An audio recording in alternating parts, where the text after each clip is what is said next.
Coconut milk முட்டை குழம்புக்கு முட்டையை அவிச்சிக்கலாம். வெங்காயம் தக்காளி மிளகாவை கட் பண்ணிவிட்டு இஞ்சி பூண்டை தட்டிக்கோங்க. முட்டையை கோடு போட்டுக்கோங்க. அப்போ தான் மசாலா உள்ளே இறங்கும்.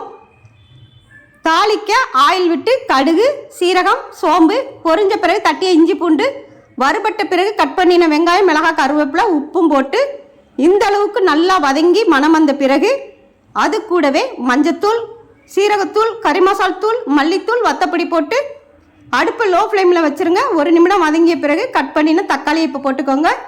அதுவும் வதங்கிய பிறகு கோகனட் மில்க்கு வாட்டர் ஊற்றி மிக்ஸ் பண்ணி விடுங்க.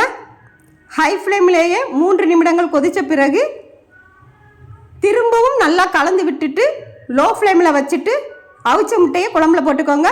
லேசாக கலந்து விட்டுட்டு மூடி போட்டு 3 நிமிடங்கள் கொதித்த பிறகு இறக்கிக்கோங்க. கேரளா ஸ்டைலில் கோகனட் மில்க் முட்டை குழம்பு எங்களுடைய சப்ஸ்கிரைபர்களுக்காக ரெடி ஆயிடுச்சு. நீங்களும் வாங்க சாப்பிட்லாம். தேங்க்யூ.